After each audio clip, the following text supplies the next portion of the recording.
G'day guys, how is everyone? Hope you're all doing well, picking lots and having a fun time whilst keeping it legal. Welcome to the Sunday Beginner Series, where each and every Sunday I cover topics to help beginners build a great little foundation into this awesome sport known as Locksport, that is, lock picking. And to carry on with last week's video about bumping locks, I'm going to take you through how to make a bump key. Now, this is actually quite technical, but it's also very simple in its nature as well.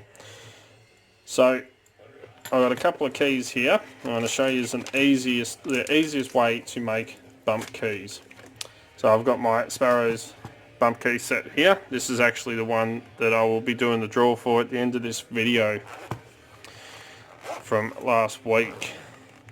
So it's the brand new set, and as you can see I filled it up with quite a few little castration rings. So they're all sitting in there ready for bumping. And I've grabbed this because I'm after a Schlag key, which I know are in here. There we go. Of course, it's right down the bottom. So the good thing about the Sparrows keys is they actually design an end here so you can bump it quite easily. You've got a nice strike area with your hammer, but you can actually make bump keys yourself using a pre-cut key like this one. So if you've got any old spare keys laying around that you don't have any locks to, then these are a great way to make a bump key, because they actually, they give you a helping hand. They take a lot of the work out of it.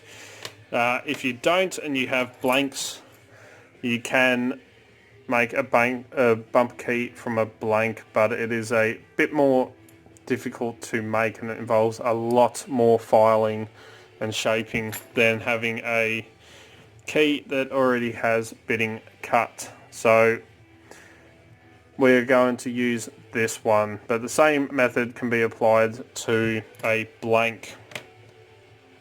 So the main thing you want to take in and work out, I'll try and line these up, are your pin spacing. Without your pin spacing you can have a bump key, but it's not really going to work.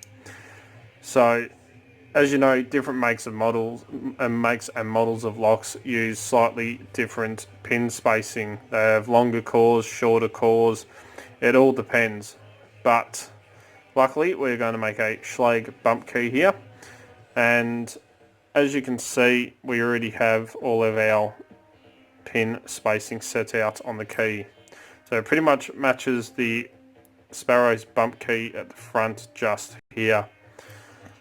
The other thing you want to look at is, if you're making one for a certain type of lock, you want to look at the maximum depth that's been cut. So pins 2 and 5 are the lowest cut pins on here. As you can see, 4 is pretty close, 3 is pretty high, and pin 1 is quite high.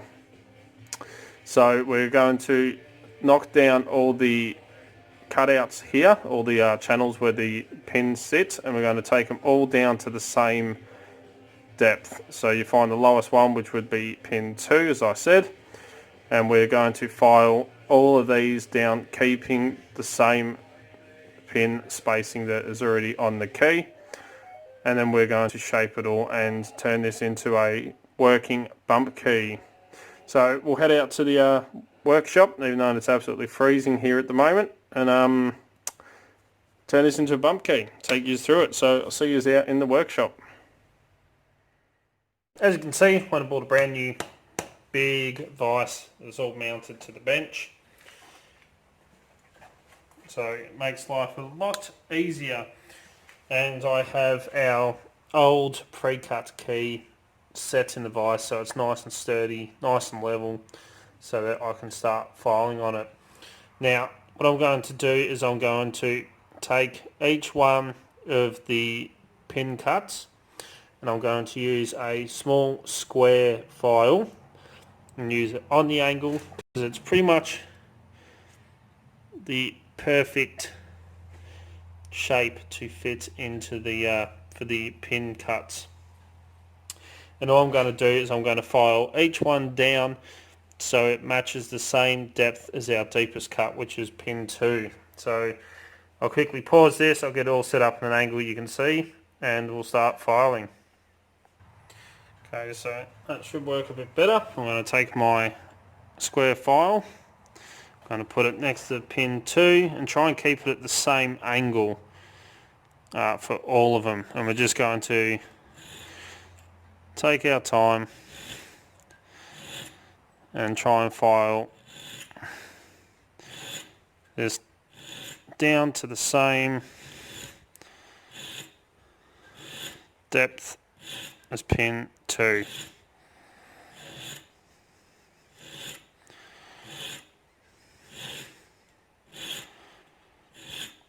And instead of boring you with me doing that, I'll pause it and I'll come back to it when it's all done.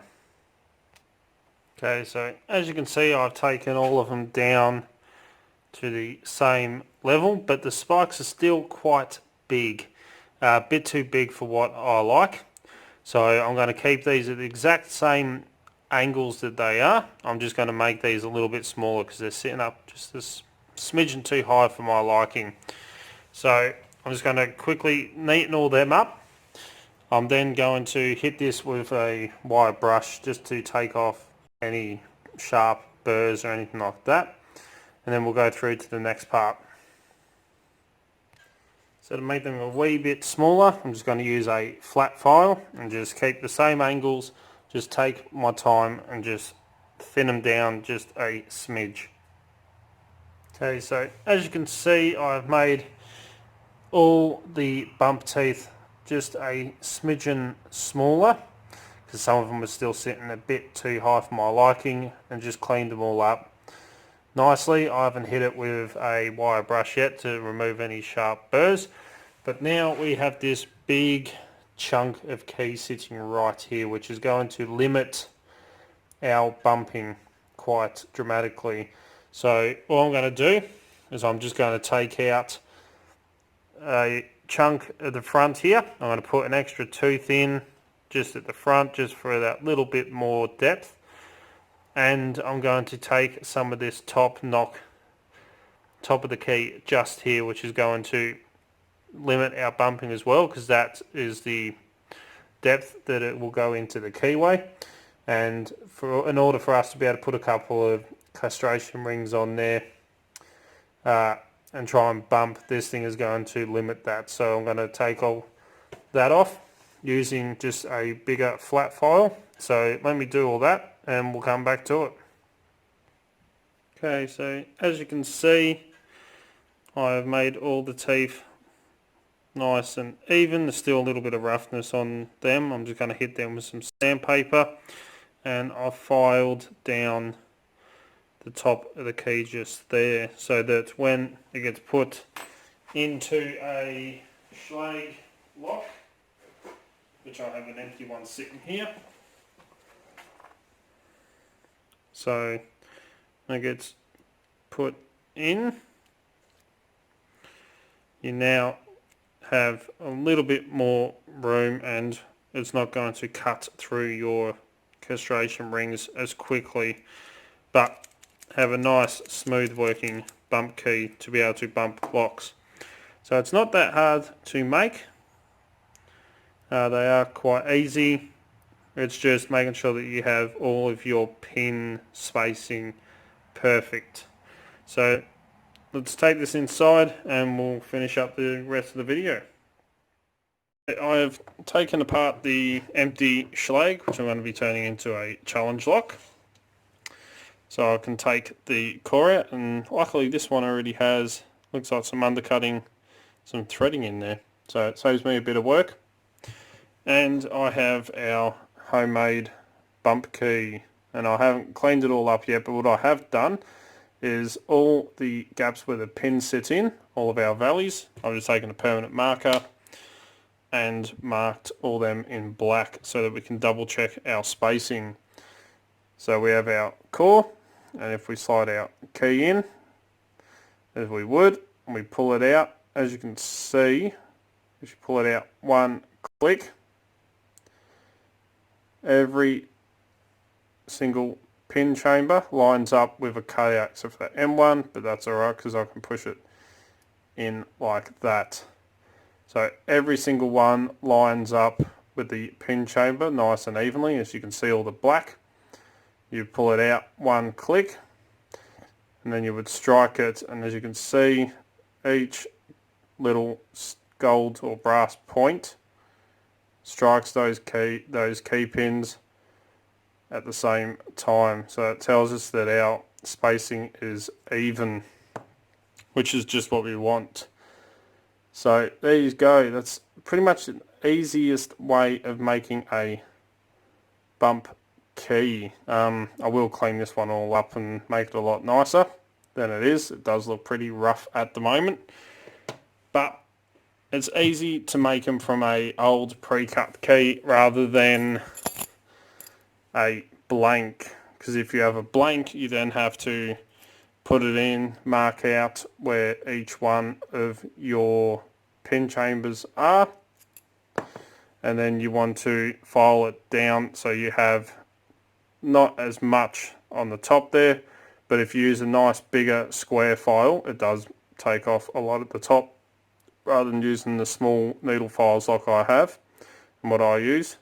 But you know, it means you got to measure out the spacing for all of your pin chambers and then take your cuts down on those lines and turn it all into a bump key, whereas having one that has already got all the pin spacing marked out for you, it's easy enough just to file an old key down like that, and that little end we took off works a bit better for your, got one here, little bump rings, so you can fit them on there a bit better for when you start bumping, because then it automatically pulls it out one click and then you just strike it, and as you can see you've got a much flatter surface that's going to push in on your donut rather than, I'll grab one of these out again. Actually no, I'll just grab another spare key, rather than a sharp little point like that which is going to cut in on your key, on your little donut. So nice little trick just to file it down, make yourself a nice big wide end so that you have something to push up against that donut to give you that really fast rapid action. So there you go, that's how to make bump keys yourself. Excuse me. So not much to it, a little bit of filing, making sure you keep everything spot on in your pin spacings and have some fun doing it. Now let me clean some of this mess out the way. Ready to do the draw for the bump key set, the Sparrows, and of course the bump hammer, both brand new, haven't been put into a lock and used. So let me bring the laptop across here.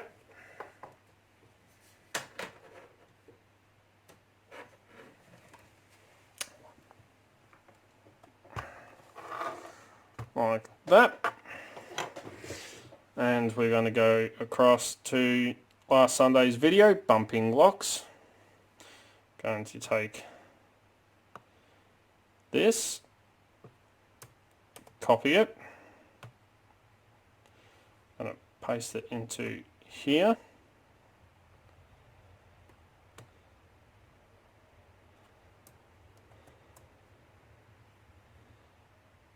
Get the YouTube comments. So 30 unique comments. And we're going to go down to start the raffle and pick a random winner. So you have about just under $90 worth of value here. You have a $60 full Sparrows bump key set, plus the the $25 Sparrows bump hammer. So brand new. I do apologise, I did open that just to double check, make sure it was the full set and everything like that. So lucky winner is going to win that. So let's hope, fingers crossed, it's not someone that declined from winning it. And let's pick a random winner, and the winner will be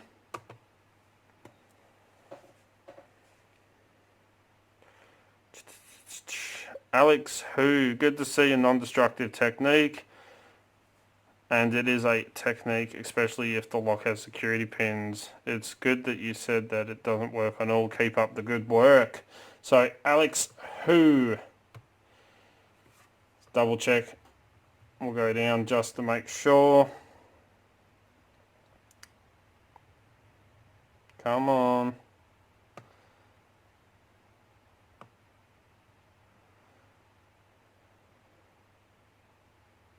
Yep, doesn't decline. So Alex, you are the lucky winner. I think, I'm not sure, I may already have your email address in my inbox, but if not, just send us an email. It's darkartslockpicking@gmail.com, and I will get that in the mail to you as soon as I can. Which hopefully won't be too long, because I just got my car rego in and I got $700 I got to spend on that. So there we go. As always, before I do that, big thank you to everyone who entered in that giveaway for the Sparrows full bump key set. Sorry, not everyone could be a winner, but stay tuned. There will be more giveaways to come, no doubt about it. But yeah, that's this Sunday's beginner series. Hope you all enjoyed it, learnt something new, and we will continue on with some bypass methods next Sunday. Unless my webcam comes in by then I will be doing a live Sunday video. Not sure what yet. We'll have to wait and see. Work in progress. So as always follow the codes, keep Locksport legal, don't go do anything stupid. Please jump down the bottom is that subscribe button. You got to click that one. And now the way YouTube's running everything, you got to hit that little notification bell as well. That way you can stay up to date. As soon as I upload a video, you'll be one of the first to know. As you know, I try to upload 2 to 3 to 4 videos per week, depending on work and everything else that I've got going on. Don't forget to come and join us on Discord, Extreme League of Pickers. Link is in the description, so click that link and come and join us. Don't forget you can also find Dark Arts Lock Picking on Instagram, Facebook and Twitter, where we'll put post photos, what's going on in the background, all the fun stuff that happens around here pretty much. If you're looking for great equipment at very competitive prices, please check out locksmithstoolbox.com. They're an awesome Australian company, and as you know, that's where I get all my lockpicking equipment from. If you would like to get in contact with me, you can contact me through any social medias, Discord, or send us an email at darkartslockpicking@gmail.com, and I'll get back to you. If you like what you see, please give a thumbs up. Really do appreciate it. And until next time, cheers guys, and pick it.